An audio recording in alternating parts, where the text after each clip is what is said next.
Hello, it's me, Eli, aka Slim, doing another video. This time, I'm redrawing the cover art for chapter 27 of Actionland. I figured out a good way to screen capture it, so I'm very excited about showing this to you. Usually when I try to screen capture myself drawing on my tablet, it just crashes my computer. But now that I figured it out, you should be able to see a lot more of these videos from me. Sorry, it's been a while. I've been pretty busy with work. But yeah, this is the cover of chapter 27 redone. I try not to make a habit of doing this because I will end up remaking an entire book, and that just takes way too long. I'd rather get the story completed and out to people who enjoy it. So anyway, I'm making this video, or I'm using Clip Art Studio for this piece, which is actually what the whole book is kind of made in. But I put down some rough lines, and now you see me going in and putting in some stronger lines, adding some detail. I really only go through maybe two levels. Like I have a rough, and then I just go straight into inks. I know that some artists also use a penciling layer as well, but I don't know, it might just be my impatience. So you can see I'm just kind of roughly putting things in.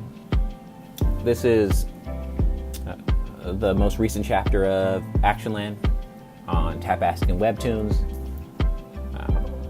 at the moment at least.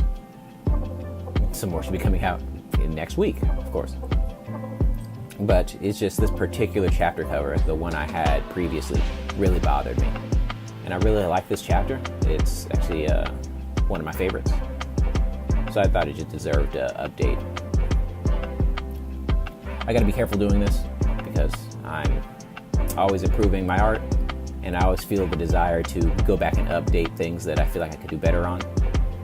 So, well, you might not know this, but I did have a comic. Well, you might not know this, but Actionland, this is the third revision.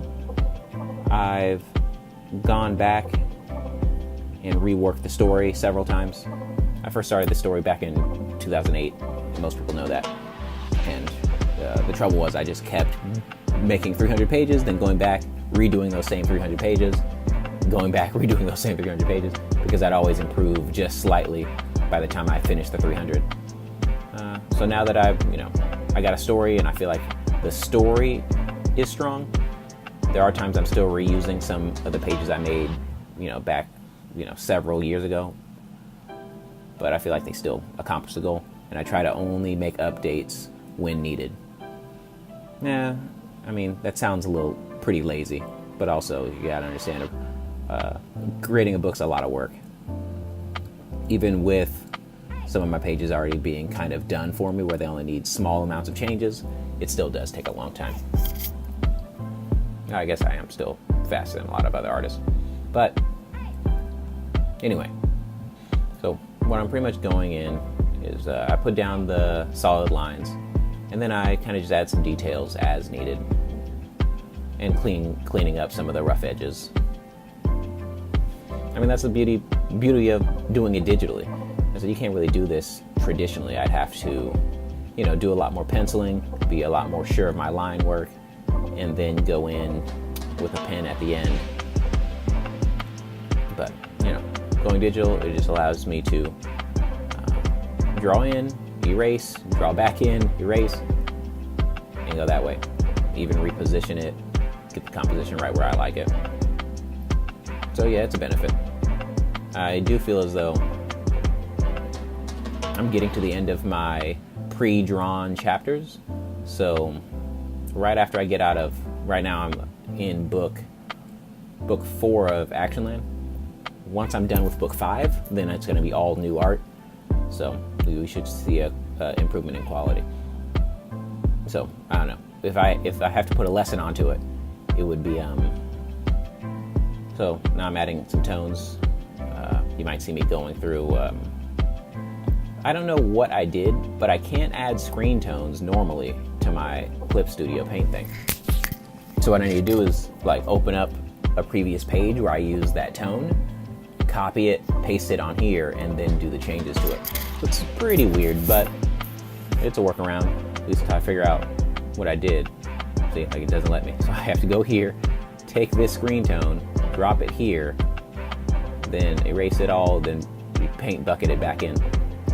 And I have the paint bucket set to sample all layers so that, you know, I still have pretty good control. As long as I put nice thick lines and, you know, close off areas, then the paint bucket tool should work for my needs. As I said, this art style is fairly simple. I don't need to make it too complicated. And I think it's cute. I don't know. I really like the simple, energetic art style. I think it suits the narrative pretty well. But yeah, I'd say if I had to give some advice to some art, maybe some young artists getting into illustration, it would be to freaking finish your book. You're gonna have those thoughts about like, oh, this could be better. I could just change this and fix that. If you're anything like me, it's just gonna be a huge time sink. It might be worth it. As I said, I'm not saying that this is for everyone. I just know that for me, it was a matter of I could keep re-editing this book and never finish it, because I said I have like 10 books planned, or just, hey, let it be what it is and freaking finish it. As I said, it might not be perfect, and you're going to learn as you go, and you can use all that to make your next book that much better. That's what my plan was. I can still make this book as, you know, nice and as good as I can make it, and then all the lessons I learn and take with me, I'll just put towards the next book. If you notice, I'm kind of drawing in these large areas and then erasing them. So I guess it's a digital technique, but I don't know. It makes the lines like a lot thicker. And I feel like they're a little bit sloppier, I guess would be the word. So, I mean, it's a technique. If you like my style, and it's like fine for you. If you want varying line quality and you want a little bit more of a kind of playful style, then I think it works.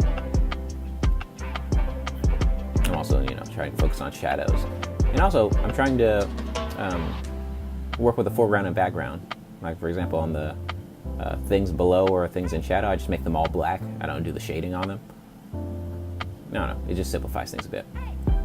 Yeah, things change. So I might go through and do this to a couple more pages, maybe a couple more chapter covers, but I'm trying to, you know, hold back.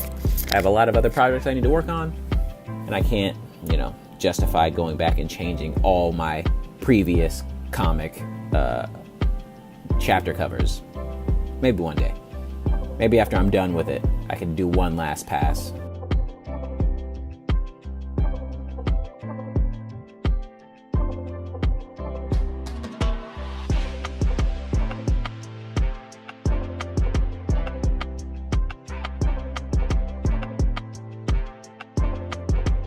And here you see is the new one, and that's the old one. You can kind of see why I wanted to change it. Yeah, my art style's definitely changed a lot since back in the day. Yeah, I imagine this thing's gotta be, what, at least 5 years old?